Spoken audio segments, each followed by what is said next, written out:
we retraded our deal with like 2 weeks left or so. It was scary for sure. But we talk about having values and kind of knowing your worth a little bit. And we really did feel like we were on such a trajectory that we earned it. Welcome to the Midgame Mindset.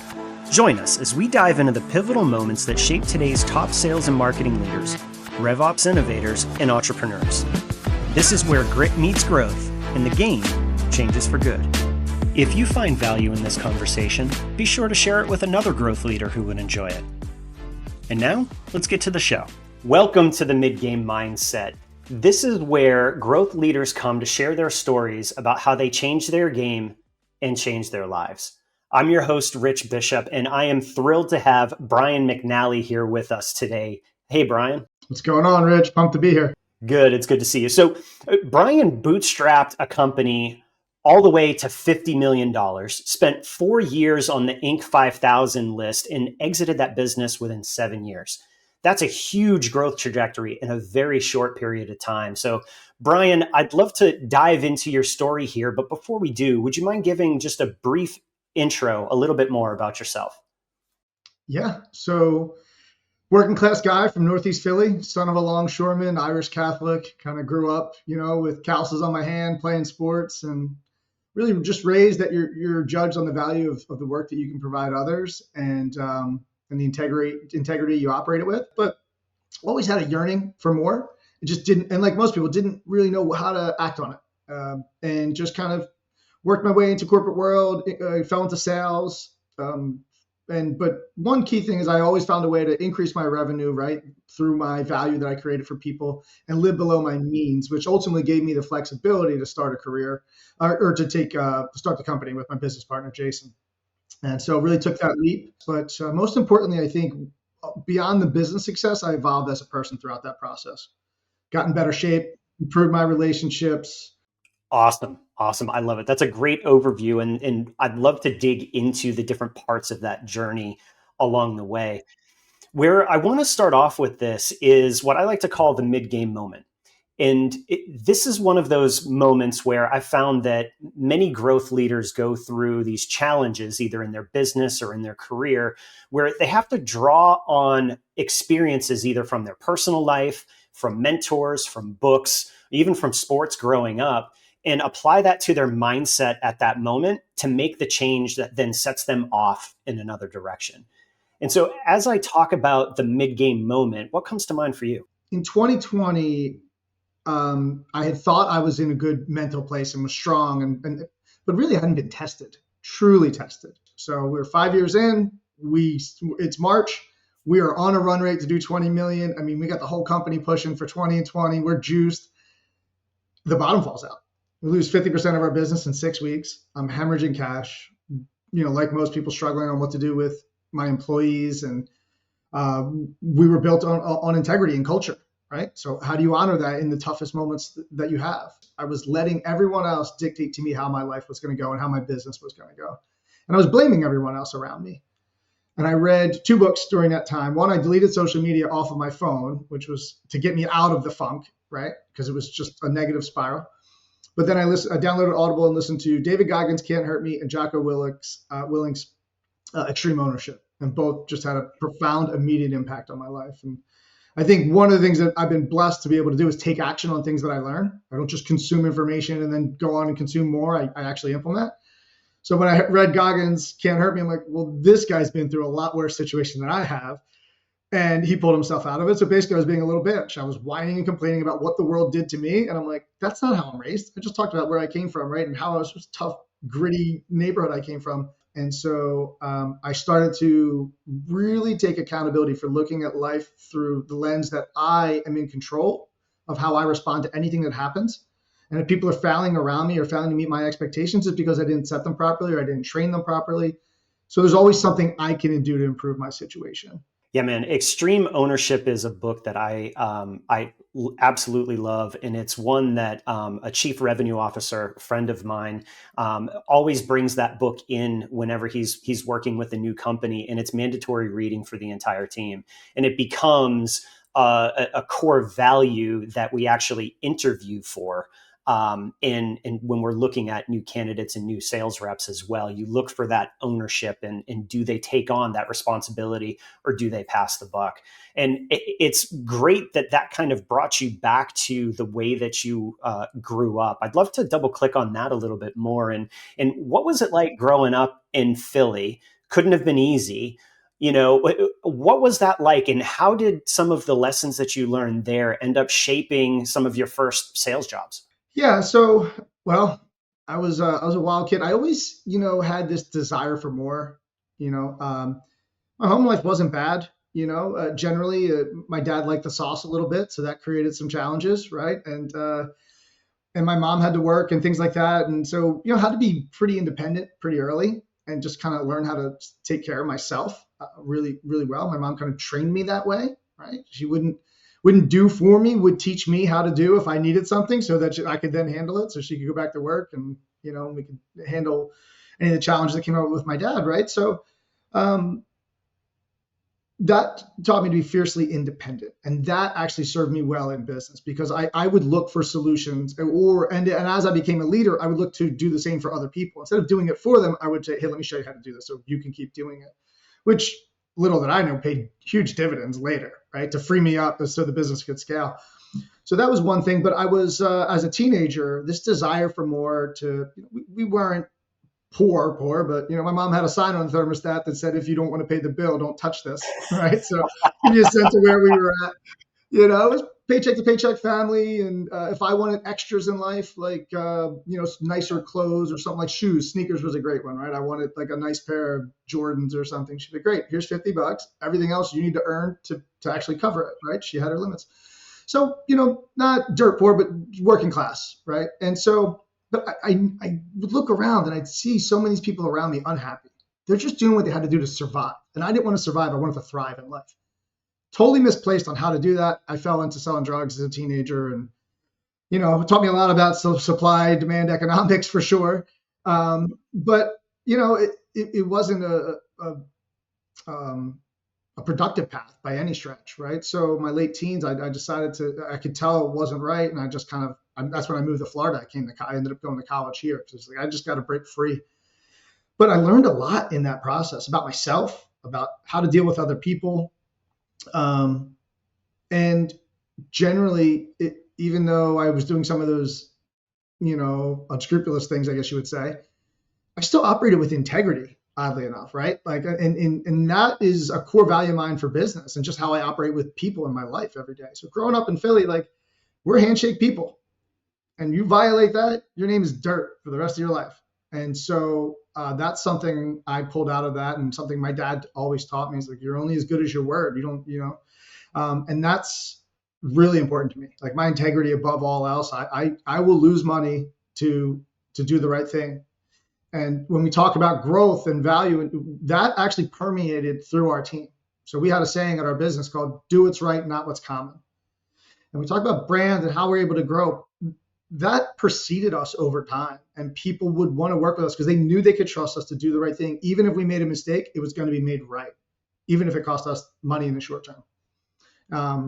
And so that we were easy to work with in that way, and clients really gravitated towards that. Excellent. Now, those were some core values, and I love that.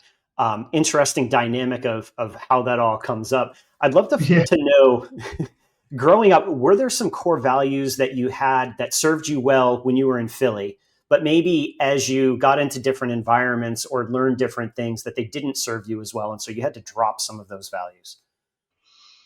Yeah, well, grittiness served me well, but also I need to soften the edge a little bit, right? So, we were an abrasive bunch. so, so in the corporate world, I was just, to me, I was a hammer and everything was a nail, right? And so that did not serve me well over time. It served me well in the beginning when you're just a young grinder and you got to do what you got to do. But once you're starting to lead people and you're trying to motivate teams to move in a direction, you realize that that's not going to get you where you need to be, right? A little empathy goes a long way. And that wasn't something we weren't very empathetic people, right? So, that was something that I learned over time, that, how to serve others more and be empathetic to what they're trying to achieve in their careers and in their life, and really learning this process of how to create value for others. Yeah. So, what kind of got you to that point? And specifically, I'd love to learn if, a little rough around the edges, like you said, from Philly growing up. What's it like getting into a sales role with that kind of attitude? I've got to imagine that there are times where that works really well for you, and then maybe some times where it doesn't. Yeah. So I started off selling staffing for like light industrial manufacturing. So worked fine there, right? I'm trying to staff welders at a manufacturing plant. I could go down and meet the factory manager early in the morning, and I would do that. I would walk in my new employees to those businesses at like 5 a.m., an hour and a half from my house, which means I'm up at 3 and on the road to do that. Nobody else was doing that, right? I'm showing up with coffee and I'm doing those extra things. Where that starts to become a challenge is later when I'm doing long line sales to middle-aged women in Tennessee.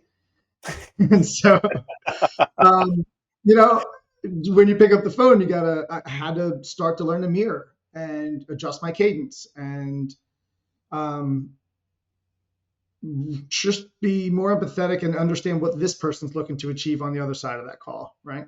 Um, Yeah. and so slowing down was a big one for me, right? And I was able to do that. What I started to do really successfully is I just thought of my grandmother or someone that I cared about being on the other end of this line. And I think so much of sales is that, right? These are just people. We're just dealing with people. How would you just look at that person's demographic and how would you treat someone close to you in that demographic? And that really helped me a lot, especially when I started doing long line stuff and sitting on the phone all the time. That was huge. And then even with employees internally, kind of looking at it the same way. Yeah. Are there times where you've tried the hammer and nail type of approach and it really kind of backfired on you? Is that how you got to thinking about your family? Like, how do you make that shift? Because some people really struggle to make that change and to recognize those things, and they just get frustrated, or maybe they lack the extreme ownership that you were talking about, and it becomes the person on the other side of the phone's fault for the sale not going through. Yeah. What was it about those situations that made you think, you know what, this is kind of like grandma? I don't know the exact like moment or kind of what happened, but I wasn't having a lot of success. I know that they were hanging up rather quickly, right? So you start to go, well, why are they turning away? At the same time, I'm working. As I started that job, I was working in a more corporate environment, getting around other people, and they had nicknamed me McNasty because I was such a hard driver. Because I'd be in a meeting and I'm just like bulldozing everybody. And you have to take these moments of self-reflection, right? And you kind of go, well, wait a minute, And this was before 2020, all this was going on, but this is that evolution in my career. This is around 2010, 2012, something like that. About 5 years into my career, 6 years in, where I really started to get around people, a broader cross section of the nation and demographics and all these sort of things. And the necessity to succeed. Right. I knew it wasn't working. And I'm looking around at the people around me who are super successful. And I'm going, well, what are they doing differently? How are they talking to these people? And so you have to just learn from the people around you and have the humility to know that, well, I'm the problem. I need to adjust. Right. Yeah. I love it. Being able to And I've read had the room. employees tell me that over the years too. I had one employee kind of call me out in a meeting. She's like, hey, like, I'm not going to work any harder because you yell at me. In fact, I'm going to work less, right? Like, and I'm just like, fair point. Like, and so we ended up having a dialogue. I'm like, well, here's why I am the way I am. And here's, and because I believe very much so that you need to, in business, to be successful in business, we spend far too much time worrying about people's feelings and all these sort of things. So there is a balance there where you can do this. And I think the idea here is that you get a shared mission, and everyone in the organization has to understand that, speed and communication and being very clear. I'm very direct because I want to be clear. If I fill an email with a bunch of fluff, I'm not being clear in my communication to exactly what I want to need. So when I communicate, it's 2 bullet points, very direct, like here's when I need it done, here's what needs to happen. And that's just because I value speed and efficiency. It's not because I want to be mean. And I had to communicate that to my team first. I wasn't doing that at first. They just thought I was always angry. I'm like, I'm not angry. I'm just busy. and you need to be busier. And the more times you put smiley faces in your email, if you aggregate that over a year, you just wasted 50 hours a week putting smiley faces and saying please and thank you to every email you ever send. That's a waste of time, right? The goal is the business growing and succeeding, and that serves us all, and that's the mission over the individual needs. And once I was able to articulate that to people and use a little more empathy, we found a balance where they understood that I'm driving a mission, and my needs and personal wants are secondary to the mission of the business, and same with you, right? Yeah, it takes a special kind of humility to be able to look at, okay, we're looking at and wanting to achieve the organization's purpose, not just my own. And I can put my own purpose aside for a second to have that kind of one-on-one conversation with somebody, to learn their perspective and see what I can learn, and know that, okay, we can make some adjustments here and at least get on the same page, because we're all pointing to the same outcome. Right. Yeah. And it's not just about me personally, it's about us as a team. And let's put that ahead of everybody else. I love it. So, yeah, I think so often leaders fail to do that, or at least create an environment where their team can give them feedback. I was the sales guy working for a sales leader going, I've got a great strategy. I have better ideas. I'm down here doing it. And I don't even want to talk to you about it because I know you have zero desire to hear me, because you're going to take it as a personal affront to the strategy that you're deploying. So I would just keep doing what I would do is look at them and say, okay, boss, that's what you want me to do. And then I would go do my own thing anyway, right? Which is what most salespeople do when they're not aligned with the strategy. And so as a leader, if you're not making it clear that you're humble enough to take that feedback and learn from your team and empower them, we actually actively empower them and push them for feedback and strategy because they're on the front lines. And that changes the environment. You really get alignment, and you can drive growth, and you're missing things sitting in your corner office that you think you learned in some book or whatever, but your team knows they're doing it. Listen to them and make them feel comfortable telling you that you're wrong sometimes. Yeah. Yeah. Nobody knows it better than the people on the front lines. Mm-hmm. They're dealing with it every day, day in, day out. Let's go ahead and jump to the founding of Meleeo.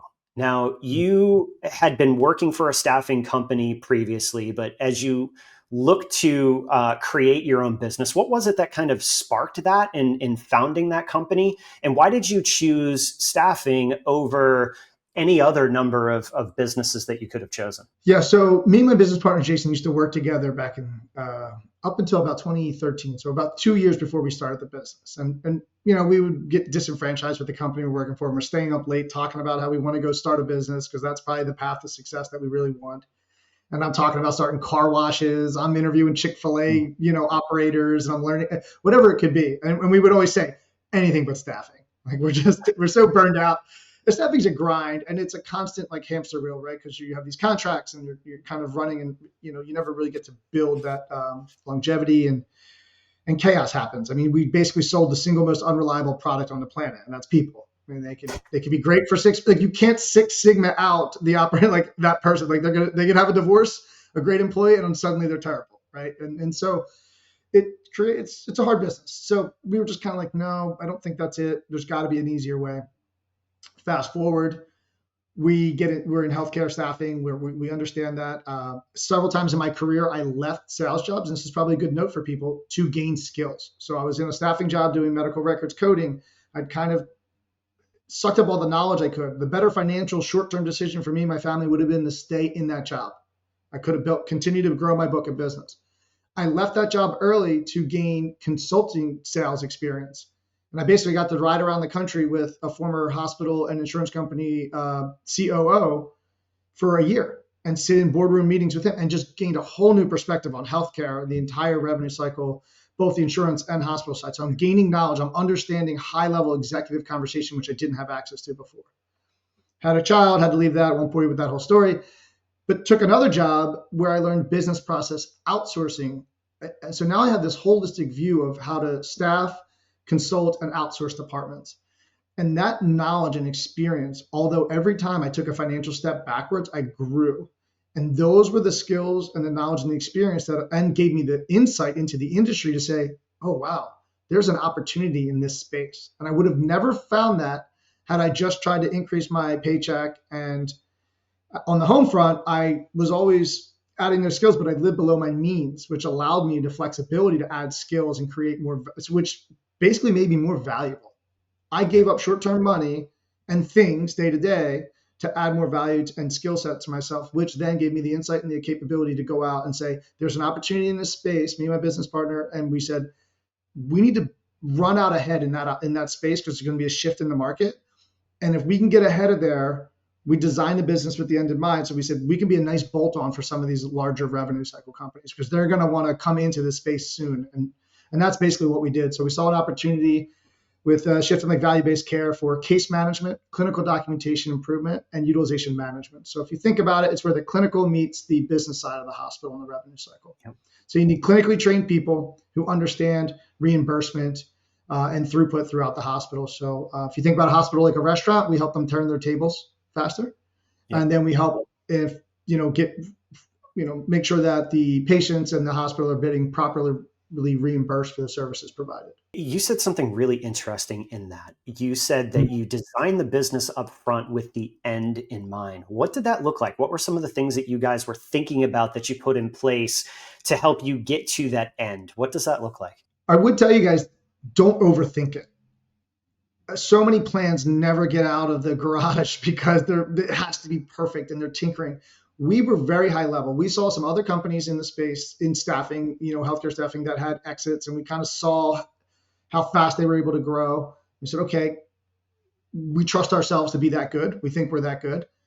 And we saw the opportunity to create a business in a unique niche that could be a nice bolt-on for an organization. So we set a number and we set a rough target date, and that was it. That was our North Star. We didn't overcomplicate it because the reality is, this was a best laid plans, right? I mean, you just have to trust yourself to adjust accordingly and solve the problems along the way. That's the key.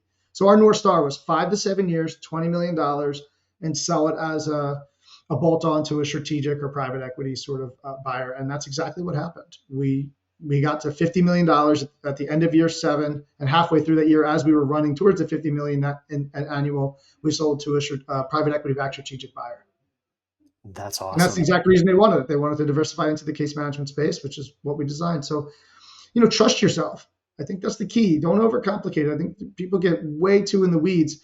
We could have done that and mapped it out and got into the weeds, and it would have been blown up by year 1 every time. I mean, it's just not going to work out the way you think it's going to work. Yeah, for sure. And as you get to, you had said originally 20 million was the goal, and you definitely surpassed that. Did you start kicking the tires around out in the market when you were getting closer to that 20 million? Or did you hit the 20 million and see an opportunity and say, no, you know what, we can press the gas a little harder and go a little further with this?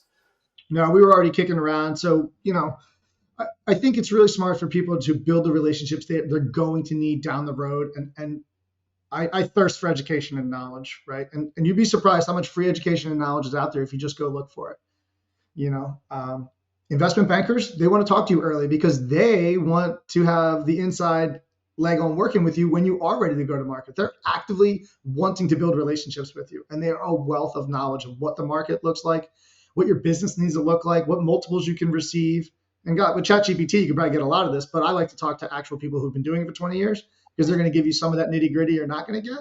And they have relationships and access that you don't. We even went so far as to kind of kick the tires with a buyer. And they said, well, here's the data we need. Okay, great. So now we know what data we need, going into this. This was 2 years before we sold the company. We were doing these sort of activities. Yeah. And I think as an executive, this is all the more important reason why you need to delegate and have people actually doing the day-to-day in your business, especially as a startup. The sooner you can get out of the day-to-day and start leading your business, these are the activities you should be looking at. The long-term strategic plan so that you can create a company that is marketable. And also having a North Star allowed us to be operationally efficient and not make decisions chasing little shiny objects. There's many of opportunity for us to go, oh, here's a new service line, or that's a new service line. It all would have taken us away from our goal. And maybe it could have grown the revenue, but it wouldn't have been as an attractive asset to sell, right? And it would have delayed our target. So there's a lot of speed you can get by having clarity. We didn't make decisions on building things internally. We outsourced and purchased things at every chance. Even though we spent a little more money, we were like, it's fine. We're going to make it up in a multiple. It's not a big deal.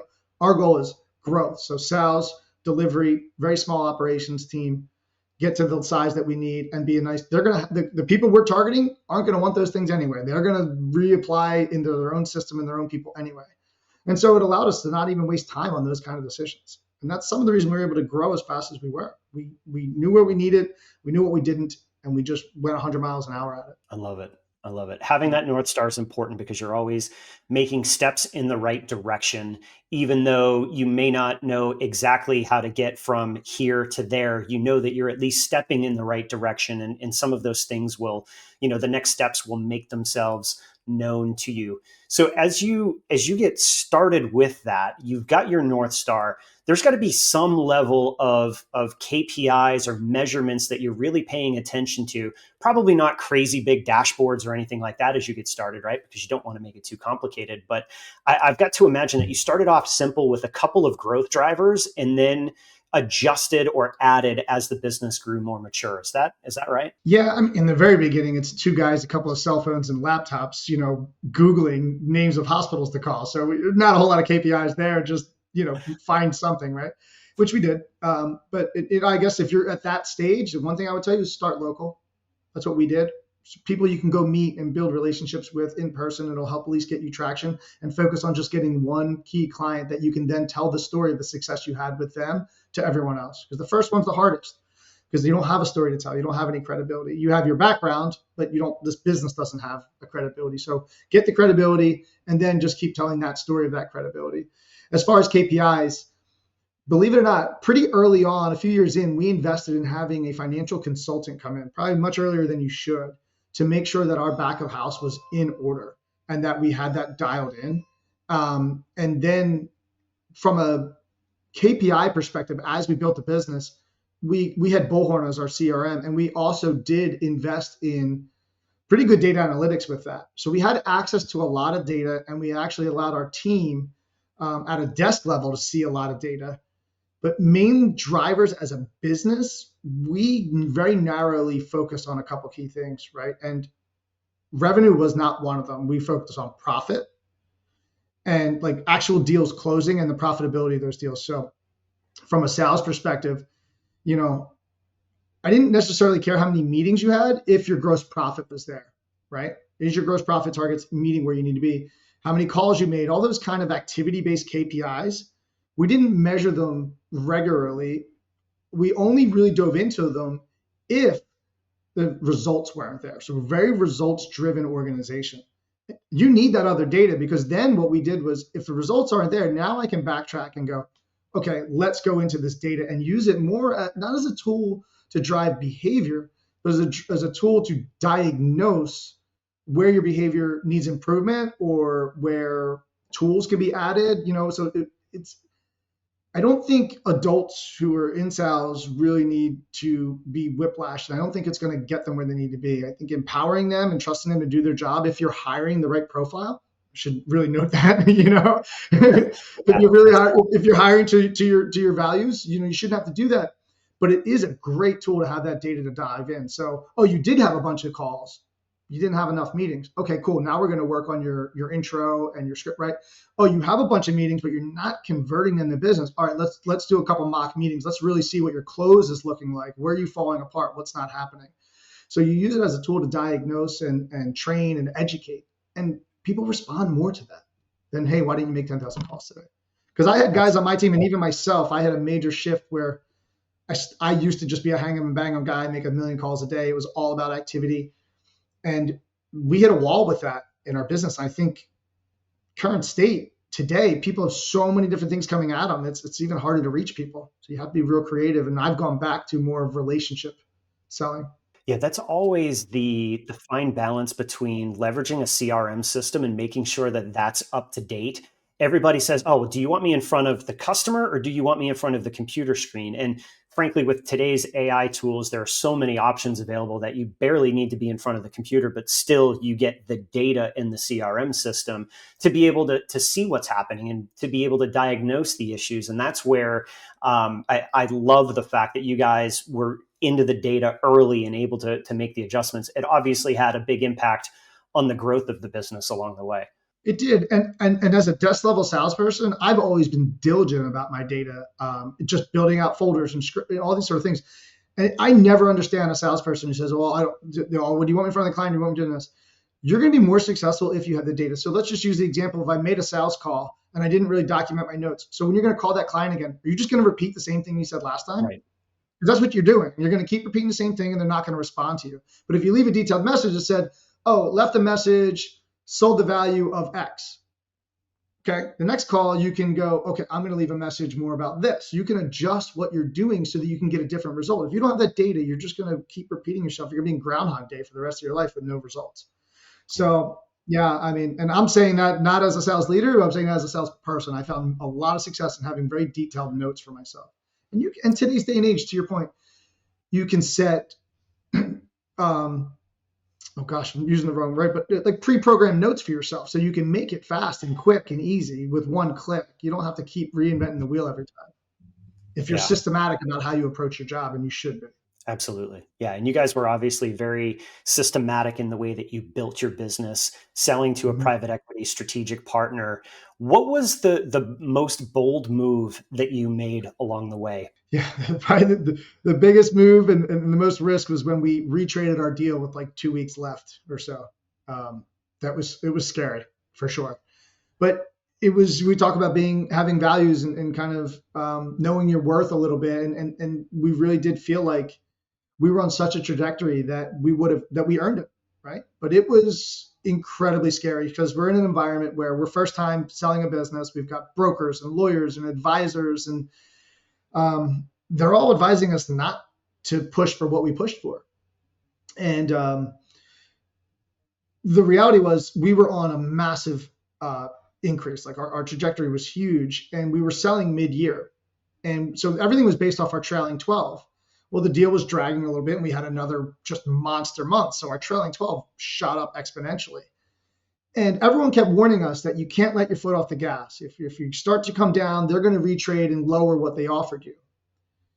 And so this is where a little bit of that gritty kind of Philly guy comes in. I'm like, oh, if you're going to retrade me down, I get to retrade you up when I outperform. This is either a two-way street or we're not partners, right? Like, that's how I looked at it, right? So you get the advantage of lowering my price if I don't perform, and I don't get the advantage of increasing my price if I do perform. Just not gonna. I didn't feel good about that. So we outperformed. We felt like we earned it, but it was such a massive increase from the initial LOI that. It took some conversation, and really this goes back to sell is human, right? Like, I had just read Never Split the Difference, which, by the way, because it was a good time to read it when you're selling your company. And one of the key elements I pulled out of that book was like, don't get caught up in the numbers. And that's what our broker was saying. Well, this is such a high percentage. No one retrades over that kind of percentage. I'm like, forget the numbers. That's the value of our business, right? I don't care what the historical norms are. And on the other side of this table is a strategic buyer who I know wants to work with us, who I have an excellent relationship with the CEO. Like, we were on the same page the whole time. This whole thing was going so smooth. And even the private equity group were good guys. And we were their first add-on to the platform. And like, they want to get this deal done. They want to work with us. So how do we work with them to make it comfortable for everybody with the number and just kind of get on the same page? So really just ended up being a phone call with them. We just got out of the lawyers and got out of the bankers and just said, hey man, this is how I'm feeling. This is what I've got going on. This is why we're asking. And we found common ground and we made it happen. But, it took a call with an investment banker who basically said, he yelled at me. He's like, this is big boy stuff. I don't think you know what you're doing. You're about to blow this whole deal and all that kind of stuff. And like always, me and my partner just had to have each other's back and look at each other and say, hey, if we got to take this thing to market, then that's what we have to do. But we're going to get what we've earned. And I don't think that's what's going to happen, but that's what, we need to be willing to do. And so we were willing to take that risk, even though I think in the back of our minds, we didn't think it would happen. So, and it all worked out. And I think there's a great comparison on the desk level for a salesperson when your sales leader's kind of pushing you like, hey, we have more value. You need to increase your pricing, or you get those sort of things. I know that was always scary to ask for like a big price as a salesperson, right? And I'm like, gosh, that just seems crazy. Like I was hesitant to even say it out loud. And this is just justification. And every time I've actually found the strength to go ahead and do it and say it confidently and know my value, I got the price I was looking for, right? And so yeah, you have to be willing to walk away. I love it. Yeah, having that confidence is so important. And you had the numbers and the history of knowing the trends and what the numbers had been doing that gave you the confidence to go, no, this is right. We're going back and we're going to get more because we can and we should.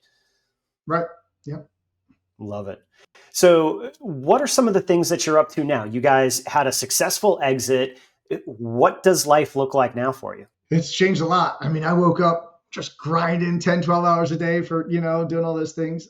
In some ways, there hasn't been a whole lot of change because one of our values that Jason and was really important to us is that we're not going to do this and create this business and sell it at the risk of like losing our relationships with our family and our children, my wives, because so many guys go through this and they get divorced and they're on their third, it's just a mess, right? Their personal lives are in total disarray. And I came close to that at one point, but we kind of corrected that. And so really leaning into that, right? How am I a better father, a husband? So every year I set my own priorities for my top three.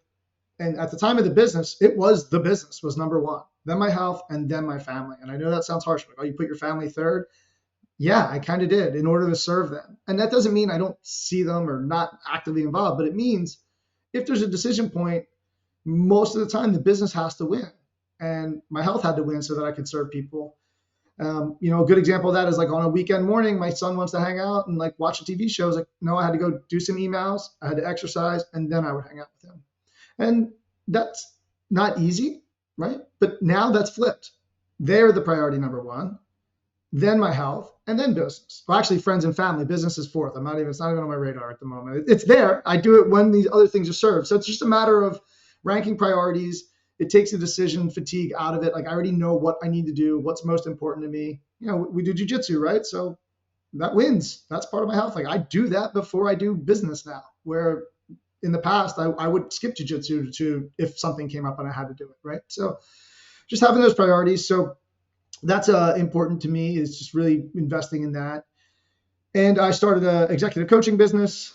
I started a men's group, which is another huge thing. I just think men don't have a place where they can be vulnerable and have a place to share each challenges, and men are struggling out there. I was in that position, right? I was very unhappy and unhealthy and unfulfilled without purpose in life. And I don't want other men to go through their life that way. So started a men's group here locally, and in the process of writing a book to kind of map out my strategy and real tactical things that people can implement to start living a life of freedom and fulfillment for themselves. I love it. I love it. That's great, man. You're repurposing your life for the things that are right here at the center for you, and kind of really paying attention now to some of those, really the legacy type things, right? When I hear that, it sounds like it's about leaving a legacy for your son, for the men around you, for the people around you, the people that you're impacting and having an impact. Yeah, man. I think my original goal was freedom. Like I knew money was a vehicle for freedom. I'm not a very materialistic person. Even my business partner, we were the same way, which was great because we were very much aligned, right? Because there was a lot of opportunity to keep that thing running. I mean, everyone was like, "You're crazy. Why are you even selling this?" Like, we've achieved the goal. The goal is have flexibility and freedom to spend time and live our lives. I'll give another good book recommendation: Die with Zero, Bill Perkins. If you haven't checked that book out, it informed a lot about my life. And the decision making I did, because I said, I could keep running this business, but by the time I'm done, if I do that more, putting all my eggs in this one basket, and I'm not going to have the health and vitality I have now to enjoy my life.